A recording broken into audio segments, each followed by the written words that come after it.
আজ সবাই মিলে কামাখ্যা মন্দিরে গেলাম। তো চলো পুরো ভিডিওটা প্রথম থেকে শুরু করা যাক। Hello everyone, I am Tanisha, your বঙ্গাল। So welcome to my channel. তোমরা সবাই কেমন আছো? আশা করছি সবাই খুব ভালো আছো, আর আমিও খুব ভালো আছি।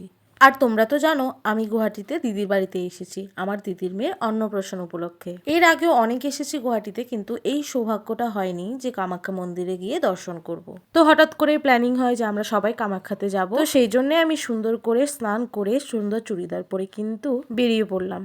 তো আমরা কিন্তু সবাই মিলেই গেছিলাম টোটো একটা বুক করে।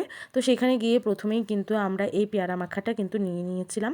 আর যেহেতু আমাদের কোনো প্ল্যানিং ছিল না, সেই জন্য কিন্তু আমরা মেন ঠাকুরটাকে কিন্তু দর্শন করতে পারিনি। সেই জন্য কিন্তু অনেকটা লাইন দিতে হয়, মানে ধরো আগের দিন লাইনটা দিতেই হয়। দুঃখের বিষয় এটাই যে অনেক দূর দূর থেকে কিন্তু মানুষ এসে কিন্তু এখানে পুজো দেয়, কিন্তু আমরা এতটা বাড়ির কাছে সামনে থাকতেও আমরা এই পুজো দিতে পারি না। এটাই তো আমাদের জন্য দুর্ভাগ্য, তাই না বলো? আমি তো ছোটোবেলায় একবার গেছিলাম, আর এই যে সেকেন্ডবার। আশা করবো নেক্সট বার যখনই আসবো আমি কিন্তু এই মেন ঠাকুরটা কিন্তু অবশ্যই দর্শন করব।